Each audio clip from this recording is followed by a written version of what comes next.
Mchezo mwingine wa NBC Premier League katika uwanja wa KMC Complex kati ya wenyeji wekundu wa Msimbazi Simba dhidi ya Pamba Jiji umetamatika na wekundu wa Msimbazi kama wenyeji wameshinda bao 5-1 dhidi ya Pamba Jiji. Nipo na kocha Zuberi Mkalaboko kwa ajili ya kupitia yale matukio yote ambayo yametokea uwanjani na tathmini ya mchezo mzima. Kocha Zuberi, habari yako? Bwana fresh, mambo vipi?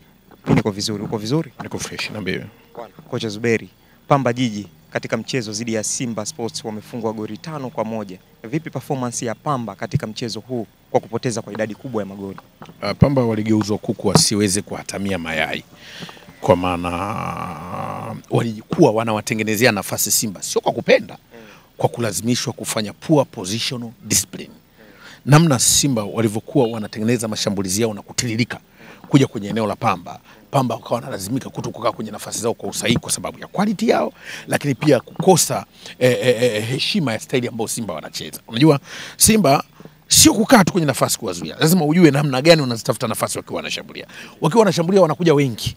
Kwa hiyo balance yenu kukaa kwenye kujilinda, lazima mkumbuke kuna maeneo mtasababishiwa makosa ya kusababisha matatizo. Sasa makosa gani walikuwa wanafanya Pamba? Makosa yao ya kwanza, Simba wanapokuwa wanahama kwa wanapoenda kwenye nafasi mpya, wanapofanya overload, Pamba hawatoki kwenye maeneo waliokuwa wanakaba. Ndio maana ukaona goli la Pamba, mshambuliaji wa Simba kasogea kaenda kule, watu watatu wako hapa, mmoja Simba yuko peke yake kule. Maana yake overloading capacity ya Simba ilishindwa kumatch na Yanga na Pamba. Hilo ndio tatizo. Sasa mnageuzwa kama kuku ambaye hawezi kuatamia vifaranga. Hii sasa ni discipline, tactical discipline.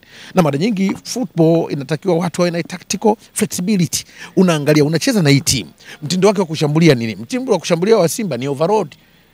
Wanasema wanakujazia nyama juu. Sasa wewe unachotakiwa usiwaruhusu wapakue hizo nyama zije. Usiwaruhusu vipi? Maana overload mwe mnaama pamoja. Sasa Simba wana overload, Pamba wanaachwa walikokuwa wamekaba mwanzo, wanadondoka peke yao pembe. Sasa ile flow ya kucheza ni kama vile walikuwa wanawatengenezea nafasi Simba. Kitu ambacho kimekwenda. Lakini kwa namna ipi? Ubora wa Simba ndio mwafanya wao hivi. Pamba ndio maana leo wamecheza kama nilivyokuambia, ni kama kuku ambaye ameshindwa kuatamia mayai kwa kulazimishwa, sio kwa kupenda. Kuku huyo anasema kuna kuatamia mayai kwa kulazimishwa. Wewe tunajua utalodi, utakaa sehemu yako ucheze. Sasa lazima uweze kupambana na overload, kwa sababu wewe unapokuwa unawakaribisha kukaa eneo lako, tegemea wanakuja kwa mitindo mingi kukushambulia. Kama unakuwa ubadiliki, basi unaingia kwenye dhahama ambayo tumeiona katika mchezo. Sasa nini ambacho kinaonekana? Narudia kusema makoch wetu wanatunyima kutupa mitindo mizuri ya kucheza ya mabadiliko kupambana na timu ngumu. Matokeo yake kila siku tutakuwa tunakaa hapa, wamenunua mechi, wamefanyaje, lakini staili ya kucheza ya Pamba walikuwa dhaifu mno. Unawatetea vipi? Sawa, tunaweza kusema kuna magoli 200 na utata nayo. Magoli ya foul ile ya Jean Chala huwa na goli la kwanza kwenye penalty ambayo nasema ni soft penalty. Lakini turudi haya magoli mengine, unawatetea wapi hawa watu? Kwa wote unaangalia namna ambavyo walikuwa wanafanya makosa. Yaani walikuja walilazimishwa kufanya makosa. Sasa lazima tuheshimu football, na wakati fulani ambavyo hizi timu zinashindwa kutuonyesha kitu tofauti kwa staili ya kucheza. Ubora wa Simba ndio umeleta udhaifu Yanga, udhaifu wa Pamba. Wamelazimishwa na ubora wa Simba kuonekana dhaifu, dhofu ni hali kila maeneo kwa maana ile quality. Basi tukubali wamecheza na timu ambayo ina ubora sana safari hii. Kwa lazima mtaingia kwenye makosa kama haya. Tuangalie kwenye kiwango cha mchezaji mmoja mmoja. Tuanze kwanza na Joshua Mutale. Kahusika katika magoli mawili yote ambayo amefunga Jean Charles Ahoua. Joshua Mutale kama ana mabadiliko baada ya kupata easy game hasa za shirikisho ya CRDB pamoja na mechi chache za ligi mpaka hivi sasa. Mutale amekuwa fanani sasa ambaye anayeweza kujua hadhira inataka nini. Kwa maana wanasema heartbreaker player, mchezaji ambaye sasa ukionana naye moyo unasema huyu sasa ndio mchezaji ambaye angalau anafanya hivyo. Kwa nini? Nadhani yako mambo wakati mwingine tunasema kwa wachezaji wanapata wakati mgumu kuadapt. Mutale sasa ana adapt. Sasa tumeanza kumuona Mutale ambaye kila mmoja anamjua na ameanza kucheza free roll. Unajua sasa hivi Mutale ni mchezaji ambaye anatakiwa kucheza free roll. Mwache afanye mambo yake mkisubiri matokeo yake. Sasa inaonekana Mutale kumpa nafasi kwamba asicheze kwa free roll unampata kwa ugumu kwenye quality yake. Sasa hivi Fadman Davis kampata Mutale ambaye anacheza free roll.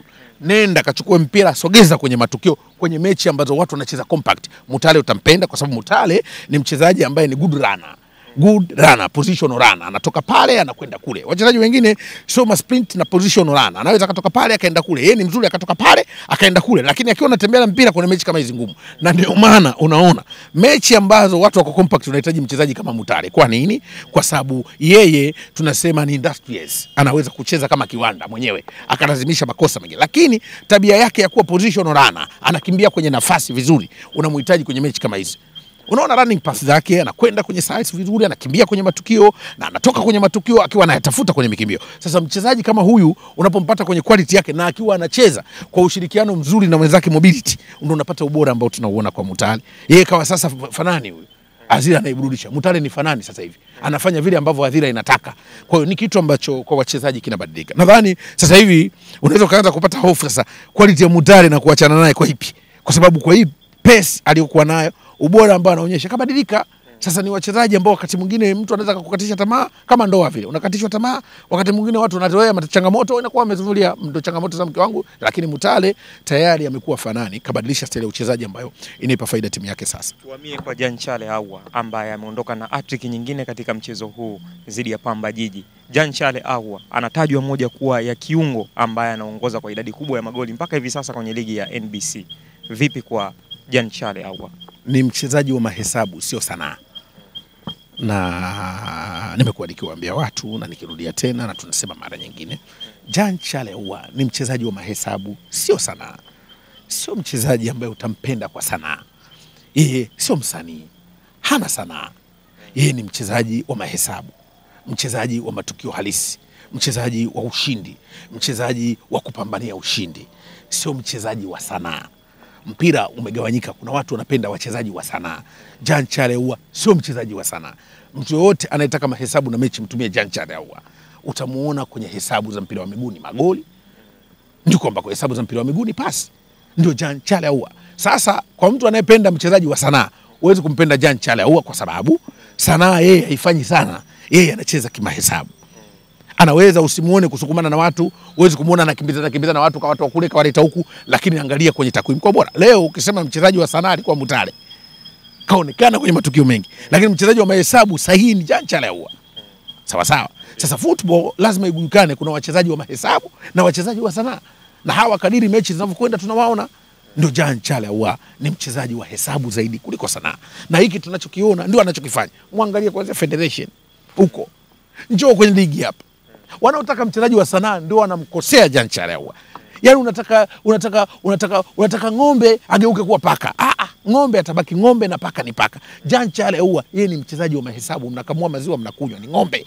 Sasa kumgeuza paka hapa ndio juu kafukuza panya, yeye afukuzi panya. Yeye ni mchezaji wa mahesabu, sio sanaa. Sasa kuna wakati mwingine mpira unavyokuja ndio unaanza kufundisha watu kujua aina ya wachezaji. Huyu sio mchezaji utamuona kwenye biringe nyingi pilika. Yeye unamuona kwenye matukio kwa usahihi, ndio kitu ambacho anazidi kukionyesha kwenye msimu na vile ambavyo anafanya mara nyingi na wote tumeona hili. Tumalizie kwake Ateba, goli 2 katika mchezo huu. Nafasi ya mechi ndio imetoa nafasi kwa Ateba kwa sababu ni mshambuliaji na timu imeshambulia. Hasa timu ikishambulia, mshambuliaji ukimpata kwenye nafasi anafunga, na ndicho ambacho kakitumia Ateba kwa sababu kwa namna walivyokuwa wanacheza Pamba walijua hawafanyi nini sasa. Ifika tu Pamba wajui wanafanya nini kiwanjani. Tu wanazuia kwa sababu mshafungwa idadi ya mabao mengi, mnafanya nini kiwanjani? Kwa hiyo walichokuwa na kivuna Pamba ni namna ambavyo mechi ilikuwa imefikia. Walikuwa hawana namna kile ambacho tumekiona kutoka kwao. Kwa hiyo hilo nalo ni tatizo, lakini kubwa mimi nasema sijafurahishwa na muamuzi kwenye maamuzi. Mpaka kwenye hili Mkalaboko. Maamuzi ya muamuzi penalty ilikuwa soft sana. Unajua mpira ni mchezo wa kugusana. Na kuna wakati mtu anakaa kwenye njia na kuna wakati mchezaji anaama kwenye njia. Penalty ya kwanza yule mkabaji Mayombia Zabona alikwenda kwenye njia ya mpira. Njia ya mpira. Na bahati nzuri akagusa mpira. Mutale akawa anatoka kwenye njia ya mpira. Ndio ikaonekana kaguswa. Na mpira ni mchezo kugusana, kwa hiyo ilikuwa ni soft penalty kwa sababu kibaya ni kwamba Zabona aende kwenye njia ya mpira akakosa mpira, Mutale kahamisha mpira alafu kamzuia Mutale. Sasa pale ndo nakuja kusema obstruction imekuja.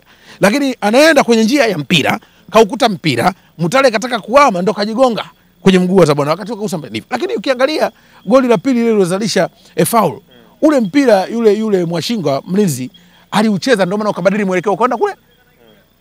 Unajua mchezo wa mpira ni wa kugusana. Kama mtu kaenda kagusa mpira na mpira ukatoka ukapoteza direction, tayari yule mtu kacheza mpira.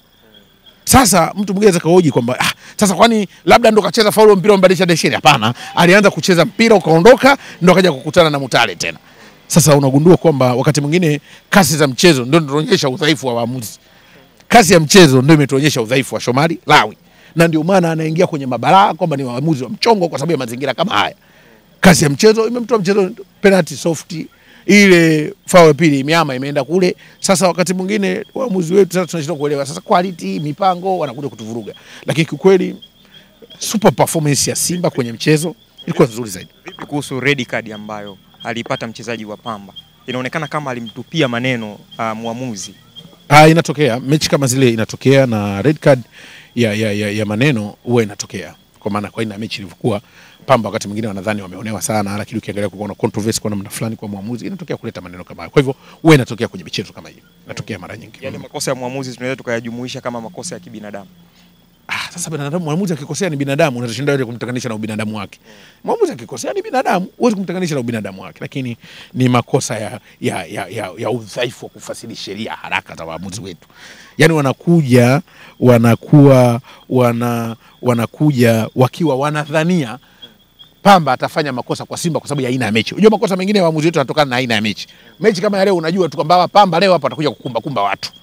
Ndio inafurukia waamuzi wetu wanafanya hivyo, lakini wanafanya hivyo sio vizuri, wanazinyonga